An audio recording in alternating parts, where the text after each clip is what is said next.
প্রণম্য স্বামীজি, মঞ্চে উপস্থিত সকল দর্শক, সকলে যিনারা এখানে বসে আছেন সবাইকে আমার যথাযোগ্য স্থানে সম্মান, এবং যে দর্শকবৃন্দরা এখানে দেখছেন ওনাদের যিনারা বয়োজ্যেষ্ঠ ওনাদের আমার সম্মান, এবং আমার সমবয়সী এবং যারা আমার থেকে বয়সে ছোট তাকে আমার প্রেম ভালোবাসা। আমি ঠিক এখানে আসার আগেই যখন আমি বাড়ি থেকে বেরিয়ে আসি তখন মনে মনে 3টে কি 4টা জিনিস কিছু বলবো ওটা ভেবে এসেছিলাম, 4টা মতো জিনিস। কিন্তু এখানে আসার পরে আমার একটা জিনিস অ্যাড হয়ে গেছে, একটা জিনিস আমি অ্যাড করেছি, আমি সেটা আগে এখানে বলবো, তারপরে ওই 4টা জিনিস বলবো। প্রথম পয়েন্টটা আমি যেখানে এখানে বলবো সেটা হচ্ছে, সবাই কিন্তু রেডি থাকুন শোনার জন্য। আমি 6 বছর 6 ইয়ার আমি এখানে কাটিয়েছি। আমি জানি না স্বর্গ কি জিনিস, আমি জানি না নরক কি জিনিস, আমি জানি না জান্নাত কি জিনিস, কিন্তু এখানে কাটানো 6 বছর আর এই স্টেজ আর এই শিক্ষকদের সঙ্গে কাটানোর সময় আমার কাছে স্বর্গের চেয়েও বেশি বড়। তাই আমি এই জিনিসটাকে বলবো যে এখন এই মুহূর্তে যে ছাত্র ছাত্রীরা এই স্কুলে এই স্বর্গে আছে, যে তারা যেন এই স্বর্গটাকে স্বর্গের মতো মনে করে, যেন এখানে তাদের জীবনটাকে খুব ভালোভাবে কাটায় এই 6 বছর। প্রথম ছিল এই কথা। সেকেন্ড পয়েন্ট আমি বলবো যে এখানে এই মুহূর্তে অনেক ছেলেমেয়েরা, আমি আমার কালকে আমি জাস্ট 8 ঘন্টার জন্য রাত্রে এসেছিলাম, এসে দেখলাম 2-4 জন ছেলেকে জিজ্ঞাসা করলাম যে তোমরা কোন কিসে পার্টিসিপেট করেছো, তখন তারা বললো আমি অনেকগুলোতে পার্টিসিপেট করিনি, অনেকগুলোতে করেছি, আর কিছুতে করিনি। কারণ এখানে আমিও যখন পড়তাম সেই সেম রুল ছিল যে প্রথমে একটা কম্পিটিশন হয়। এখানে সাপোজ বিবেকানন্দ নিয়ে কে বলবে স্টেজে, সে প্রথমে একটা কম্পিটিশন হয়, যে ফার্স্ট হবে সেই বলবে স্টেজে এসে, আর কেউ বলবে না।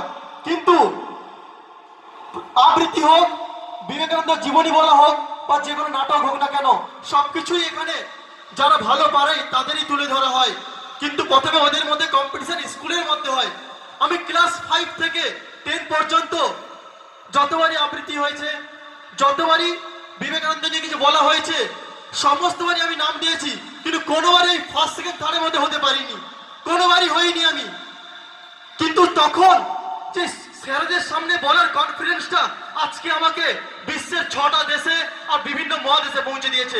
তাই এই জন্য আমি সমস্ত ছেলেকে এনকারেজ করতে চাইবো যে এখন যে স্কুলে পড়ছে ফার্স্ট সেকেন্ড থার্ড হওয়ার জন্য নয়, শুধু ওদের স্যারদের সামনে বলে যে কনফিডেন্স আসা, বলার প্র্যাকটিসটা করে রাখতে হবে।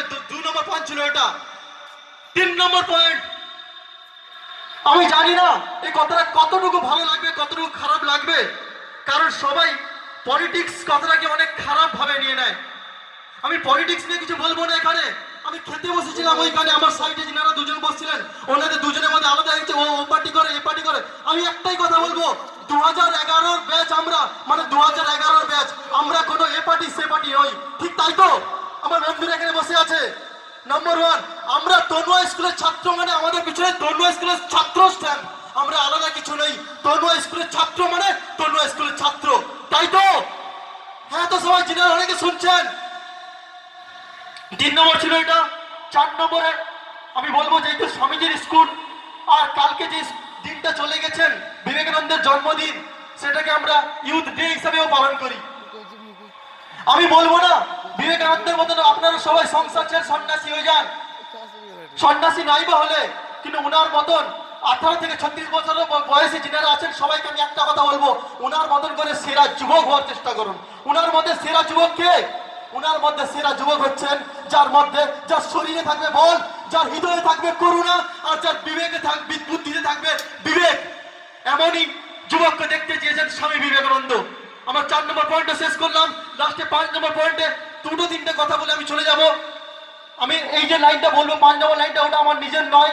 আমি জাস্ট কিছুদিন আগে রবিবার যখন আমি মিশনে ছিলাম, মনপুর রামকৃষ্ণ মিশনে, তখন একজন মহারাজ বিশ্বদানন্দ, স্বামী বিশ্বদানন্দ, উনি এই কথা বলেছিলেন। ওনারটাকে আমি অ্যাজ ইট ইজ কোট করে দিচ্ছি, উনি যাই বলেছিলেন ওইটাকে বলে দিচ্ছি। স্বামী বিবেকানন্দকে যদি হৃদয়ে রাখা যায়, যদি স্বামী বিবেকানন্দকে হৃদয়ে রাখা যায়, তাহলে একজন পশু হয়ে উঠবে মানব, আর মানব হয়ে উঠবে মহামানব, আর মহামানব হয়ে উঠবে দেবতা, ঈশ্বর। ধন্যবাদ। আপনাদের সবাইকে আমার প্রণাম, আপনাদের আশীর্বাদ দিন, এই স্কুলে যেন বড় হয় আর আমাদের সমস্ত বন্ধুরা যেমন একদিন বড় হতে পারে, সবাইকে আমার তরফ থেকে প্রণাম জানাচ্ছি।